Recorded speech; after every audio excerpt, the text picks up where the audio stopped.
flooded homes, interest rates, affordability, the end of the Great Migration, and now distressed property sales. These are just some of the factors impacting our local Tampa Bay real estate market that we're going to cover in this month's market report. My name is Rachel Sartain Tenpenny. I'm the broker owner of the Tenpenny Collection, and I've been a resident in the Tampa Bay area for over 20 years. This community is important to me, and these numbers are important to me, and I'm excited to share them with you. As many of you know, we were hit by two devastating storms, but the most devastating one was Hurricane Helene that hit on September 26. A recent article from the Miami Herald reported that 10,000 homes in St. Petersburg proper were impacted by these floodwaters.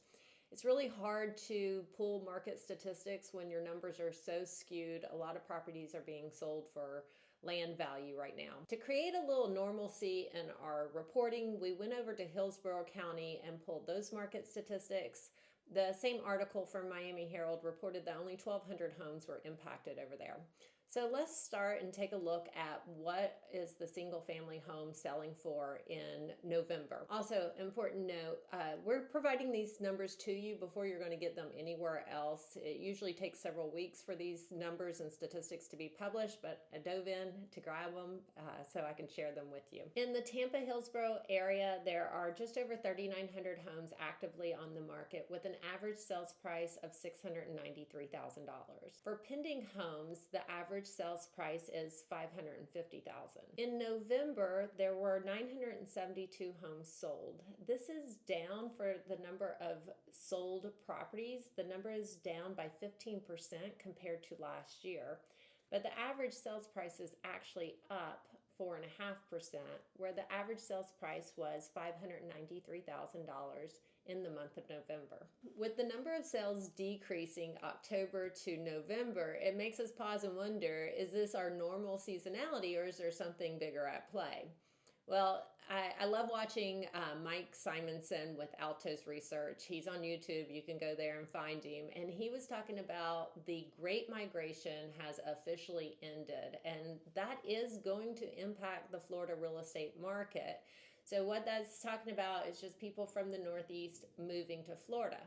However, during our seasonal cycle, we tend to have a lot of snowbirds come down and purchase properties. The amount of snowbirds that come down is influenced primarily by the amount of snow the Northeast gets. And so when the snow season happens early and there's heavy snow that lasts a long time, we get more snowbirds buying properties in the Tampa Bay area. So we're going to keep our eye on that over the next couple of months and make sure to report it back to you. Since the devastating storms, a lot of people want to know, are we going to start seeing more distressed property sales? And so I took a look at that. In Hillsborough County, there were 8 properties that were sold in the month of November that were classified as distressed. And for this purpose, I'm calling anything that's a foreclosure or a short sale as distressed property. In Pinellas County, there were only 2. So I dove in a little bit more to look to see what are actively on the market and pending. In Pinellas County, there are 17 active distressed sales and 16 pending. What was fascinating though, the majority of these are not in a flood zone. These homes were not flooded. These sellers are selling for another reason. Which begs the question, why do we see more distressed properties on the market right now? Is it affordability? Is it interest rates? Affordability and interest rates are really a factor of today's market, and distressed property sales are factors of what's happened in the past. So I looked at these distressed sales to see when did they purchase it, what's going on in their world. And it was fascinating because some of these homes were purchased in 1996 and 97. I saw one purchased in 2007. With the most recent, it was purchased in 2023. So I think the only explanation right now is life, and in some instances, death. Divorce, death, marriage, all of those things are factors that do lead up to distressed property sales, and they're really not things that we can put our finger on or measure because they come and go. But we will keep watching the distressed property sales just to see, is this something that's happening in our local Tampa Bay real estate market that's going to affect the average home sales price. Last month, we looked at the average sales price of homes in a flood zone versus homes in a non-flood zone because it was something people were asking about.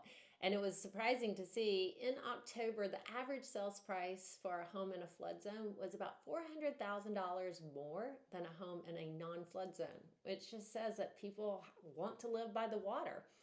We are seeing a shift though, and the average sales price of flood zone homes has dropped down and the margin has narrowed quite a bit. It's only a difference of about 300,000 currently. And the difference on the pending home sales prices is even lower. So we'll keep watching this over the next couple of months.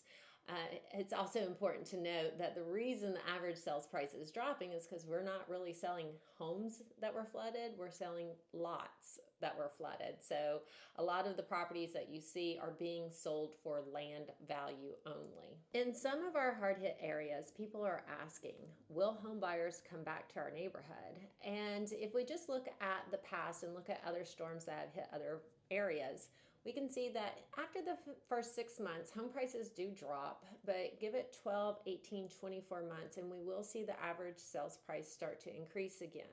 It is going to take time, and it's time that some homeowners don't have.